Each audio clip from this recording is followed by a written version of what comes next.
The 1970s had no rules, just studios, guitars, and people who had no idea they were making music that would hit you 50 years later, exactly the same way. These are 12 of those songs, and the stories behind them are wilder than you think.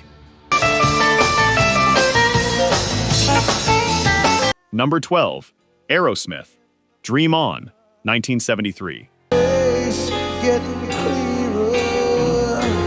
He wrote it lying under a piano. Steven Tyler was 3 years old when his father, a Juilliard-trained classical musician, used to play Chopin and Beethoven and Bach at home on their Steinway upright.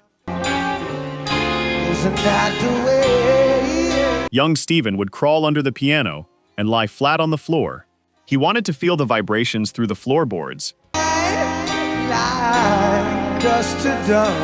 He said in his autobiography, "I grew up under the piano, listening and living in between the notes of Chopin, Bach, Beethoven, Debussy.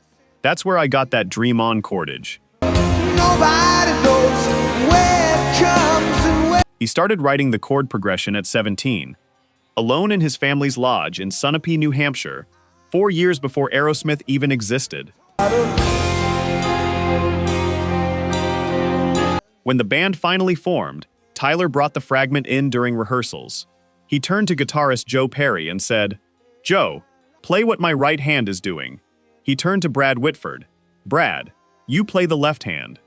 He said, "When we did that, hello, synchronicity." The song was recorded in October 1972, released in June 1973.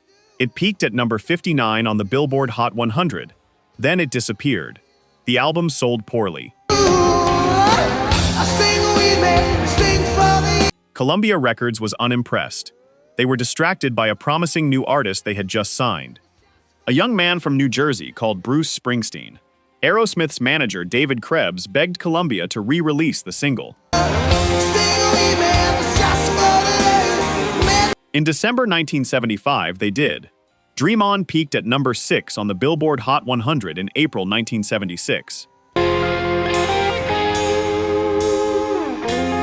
A song written under a piano at age 3, completed at 17, and given to the world twice before it was believed. It surpassed 1 billion Spotify streams in November 2023.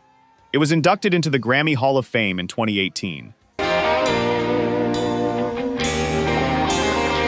Steven Tyler said, "It was about the hunger to be somebody, about dreaming until your dreams come true." He was still under that piano when he wrote it. Number 11, Boston, More Than a Feeling, 1976. He recorded it in his basement, on equipment he built himself, and a major label initially passed on it because they couldn't believe one man had made it alone. Tom Scholz was an MIT-trained mechanical engineer who worked at Polaroid Corporation during the day and recorded rock music alone in his basement at night. He had designed and built custom recording gear because he couldn't afford professional studio time. He and singer Brad Delp demoed the songs for the album in Scholz's Watertown, Massachusetts home studio. When the label Epic Records received the tapes, they loved the songs. They assumed the recordings were just rough demos that would need to be re-recorded professionally. They were wrong. The album tapes that Scholz delivered were the recordings made in his basement. He had simply replicated and perfected them at a professional studio to make them officially usable. More Than a Feeling was written about a girl Scholz had lost. He said the song is about the way music itself can bring a person back to you, the experience of hearing a song and being transported to a specific moment in time. The album Boston went to number 3 on the Billboard 200. It sold over 17 million copies in the United States alone. It remains one of the fastest-selling debut albums in history. More Than a Feeling reached number 5 on the Billboard Hot 100.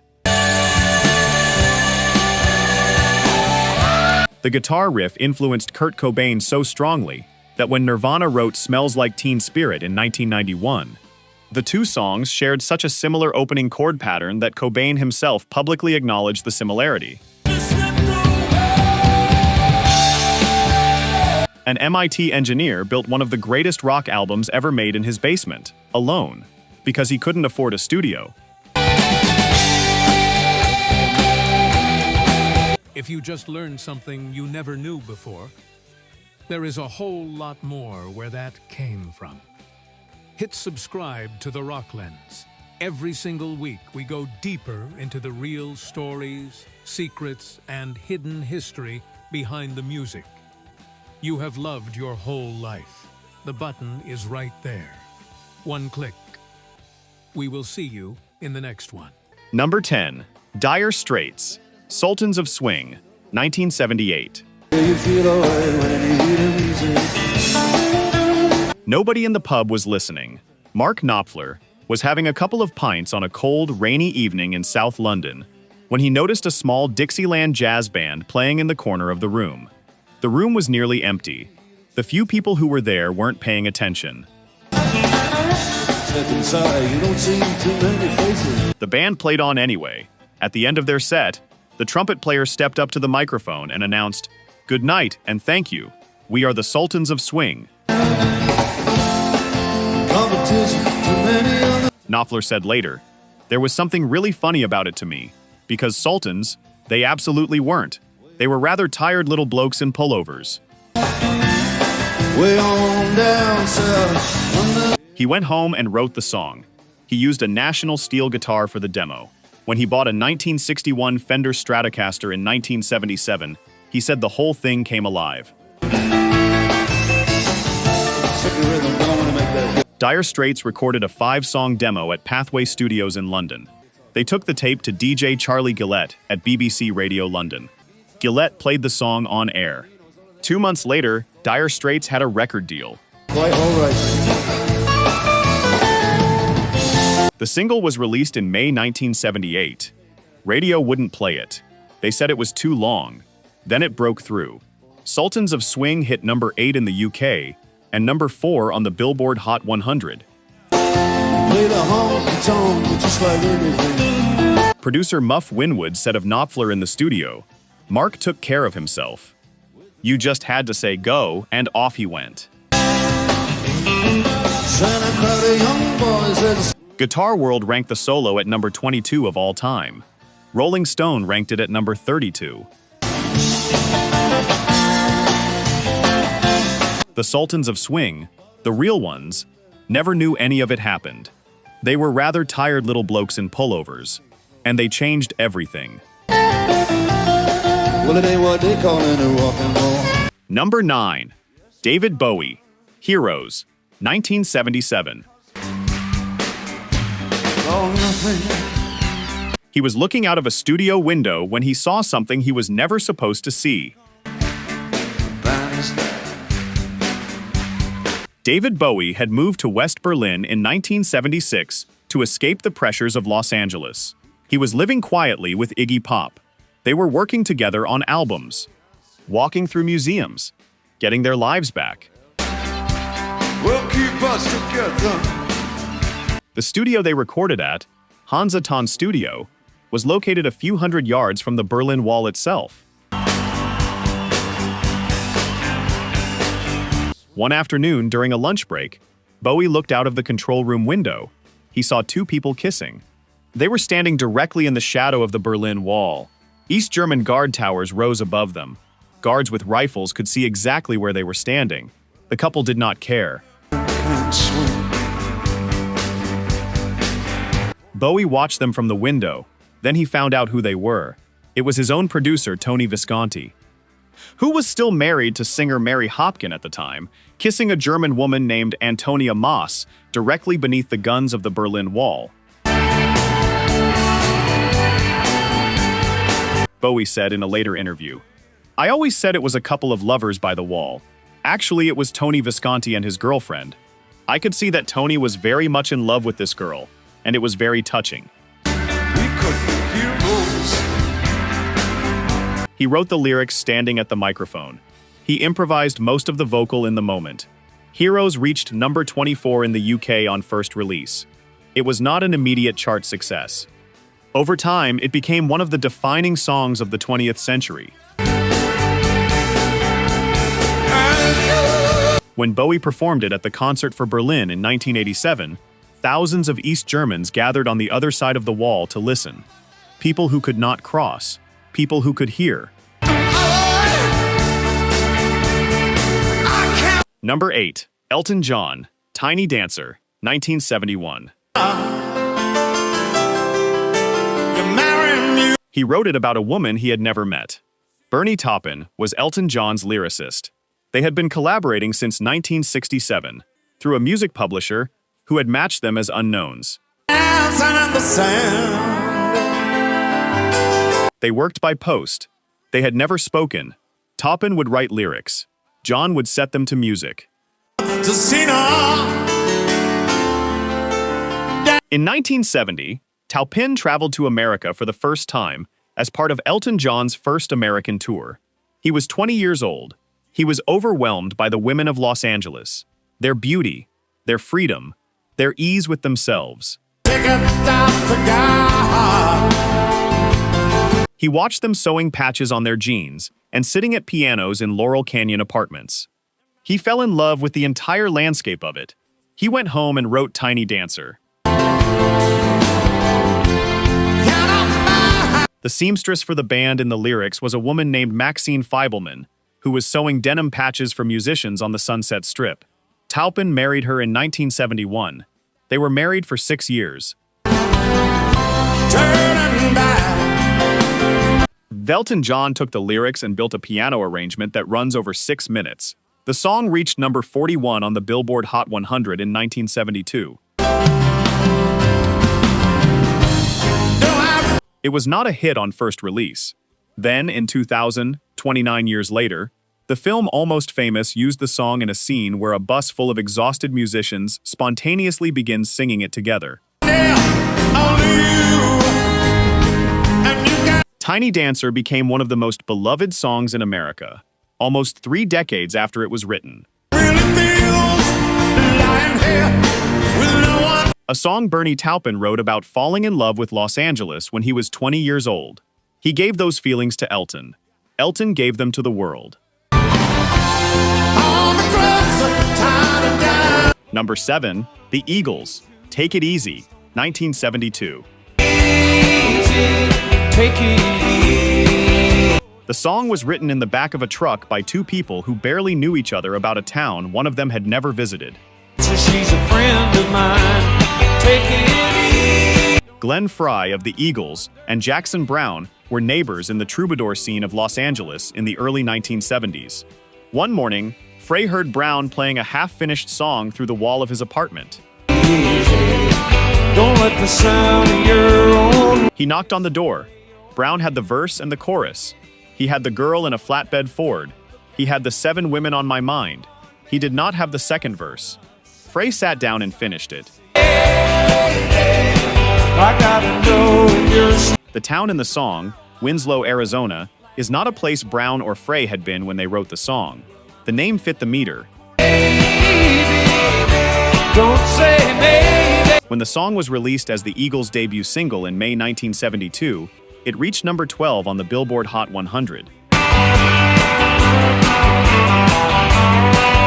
The line, "Standin' on a corner in Winslow, Arizona," became so associated with the town that in 1999, Winslow erected a permanent bronze statue on the corner of 2nd Street and Route 66.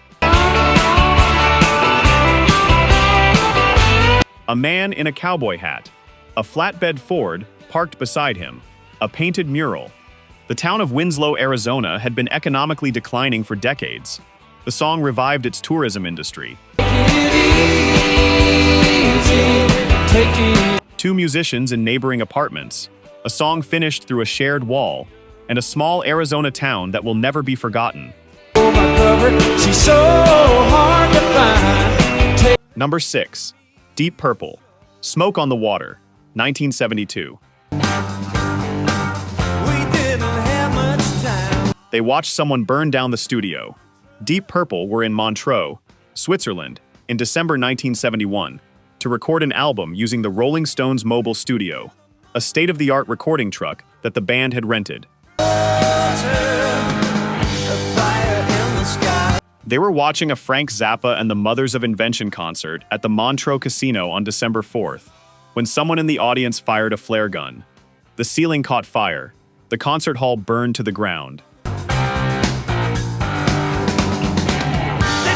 Roger Glover watched the smoke and fire drift across Lake Geneva in the darkness. He thought, smoke on the water. Pulling kids out the ground. The band lost access to the venue they had booked for the whole month. They spent several days searching for a replacement. They were eventually allowed to set up the mobile truck in the Montreux Grand Hotel's empty ballroom, and later at a place called the Pavilion. The album Machine Head was recorded there under conditions nobody had planned for. Smoke on the Water was recorded in one take at the Grand Hotel. The riff had been written by Ritchie Blackmore as a way of demonstrating how not to play guitar. He said it was the most obvious, simple riff imaginable. It became the most universally recognized guitar riff in rock history. Machine Head sold over 35 million copies worldwide. Smoke on the Water reached number 4 on the Billboard Hot 100. Deep Purple watched someone burn down the venue. Roger Glover looked at the smoke on the lake and wrote the title. Ritchie Blackmore played the riff to show how simple could be. Sometimes the simplest thing in the room is the most powerful. Number 5. Fleetwood Mac, The Chain, 1977. It was assembled from things nobody wanted to finish. The Chain is the only Fleetwood Mac song credited to all 5 members of the band. Not because they all sat down and wrote it together, because the song was built from fragments, pieces of unfinished material from the Rumors sessions that nobody had claimed and nobody had completed. The bass line came from one session. The guitar riff came from another. The drum pattern from a third. Producer Ken Kayat and the band spent days assembling these pieces into something coherent. The result was the most sonically unified track on the album. The band that made it was in the process of completely falling apart. John and Christine McVie were divorcing. Lindsey Buckingham and Stevie Nicks were breaking up. Mick Fleetwood's marriage was disintegrating. Every piece of that song was recorded by people who could barely stand to be in the same room. The bass line that opens the final section, the section that builds to the thunderous climax, was played by John McVie, about his ex-wife Christine, who was in the studio down the corridor. The Chain was used as the theme music for Formula One coverage on BBC television. It has been the Formula One theme in the UK continuously since 1978. Over 40 years. A song built from scraps nobody wanted, by a band that was tearing itself apart, became one of the most recognizable pieces of music in British sports broadcasting history. Number 4. Bob Seger, Night Moves, 1976. Tight pants points hollering out. He was sitting alone in a hotel room when it all came back to him. Bob Seger had been touring for years across the American Midwest, playing bars and clubs and small venues for crowds that never quite got big enough. He was 31 years old. He was exhausted. He had been writing and recording for almost 15 years without a major breakthrough. He sat in a hotel room and started thinking about being 17. He thought about a girl with red hair, about the back seat of a car, about the summer when everything felt possible and nothing felt permanent. On a night move. He wrote Night Moves in one sitting. He said later, "I thought I'm going to write a song that means something to everyone, something that takes them back, something that is just true." In the sweet summertime. The song was recorded at Muscle Shoals Sound Studio in Alabama in 1976. Night Moves became the title track of Seger's breakthrough album. It reached number 4 on the Billboard Hot 100. It won the Grammy for Best Rock Vocal Performance, Male, in 1978. And we steal away every chance we could. The Silver Bullet Band, the musicians who recorded it, had been playing together for 2 years in near total obscurity. Bob Seger had been trying to have a hit record since 1962. Night Moves was released in 1976. I used her, she used me, but neither one cared. 14 years into a career that had almost broken him. In that hotel room at 31, he found something that 17-year-old Bob Seger had never lost, and he gave it to everyone who needed it back. Number 3, Tom Petty and the Heartbreakers. Breakdown, 1977. Nobody believed in the band. Tom Petty and the Heartbreakers recorded their debut album in 1976 for Shelter Records in Los Angeles. The label pressed the records. Then the parent company, Denny Cordell, sold Shelter Records to ABC Records. ABC Records did not want a rock band from Florida. They considered dropping the band entirely. The Heartbreakers refused to be dropped. They launched a legal battle that nearly bankrupted them. Petty filed for bankruptcy personally in order to get out of the contract. While the legal war was happening, the album had been released in the UK. It was a hit in England. It's alright if you love. Radio stations in Los Angeles started getting calls from listeners asking about the British band Tom Petty and the Heartbreakers. There was no British band called Tom Petty and the Heartbreakers. There's no sense in pretending. Tom Petty was from Gainesville, Florida. But the British success forced ABC Records to take notice. Breakdown was released as a US single. It reached number 40 on the Billboard Hot 100. It's alright. For a band in the middle of a bankruptcy filing and a label war, that was enough to save them. Petty later said, "No one wanted to put out our record. No one wanted us. We had to fight for everything. They fought." Breakdown became the opening statement of one of the greatest careers in American rock music. A band that a label was about to throw away made it because listeners in Britain thought they were already famous. Number 2, Pink Floyd, Comfortably Numb, 1979. Feet again. Relax. David Gilmour and Roger Waters did not agree on anything about this song. Not the arrangement, not the production, not the meaning. And ease the pain and get you on your Waters had written Comfortably Numb based on an incident in 1977 when a doctor injected him with a muscle relaxant before a concert in Philadelphia to manage an illness so severe he could barely stand. facts. Now can you show me where it hurt? He felt completely disconnected from his own body. He walked on stage and performed. The audience had no idea. He wrote a song about it. Gilmour heard the melody Waters had sketched and felt it needed more. He built a guitar solo around the chord changes that Waters had not intended. They argued constantly. When the song was recorded at Britannia Row Studios in London and at Super Bear Studios in France in 1979, the two men were barely communicating. The Wall was an album built on the breakdown of a working relationship between two extraordinary musicians who could no longer stand each other. And yet, David Gilmour's solo on Comfortably Numb was ranked the #1 greatest guitar solo of all time by both Guitar World and Planet Rock in separate polls. The song itself was ranked among the 100 greatest songs of all time by Rolling Stone magazine. Roger Waters and David Gilmour famously split in 1985. Waters declared Pink Floyd finished. Gilmour continued the band without him. They performed Comfortably Numb together one final time at Live 8 in 2005. Two men who couldn't agree on anything made something that neither of them could have made alone. And every person who has ever heard that guitar solo knows exactly what David Gilmour felt in the moment he played it. Pinprick. There'll be no more. Number 1. Led Zeppelin, Kashmir, 1975.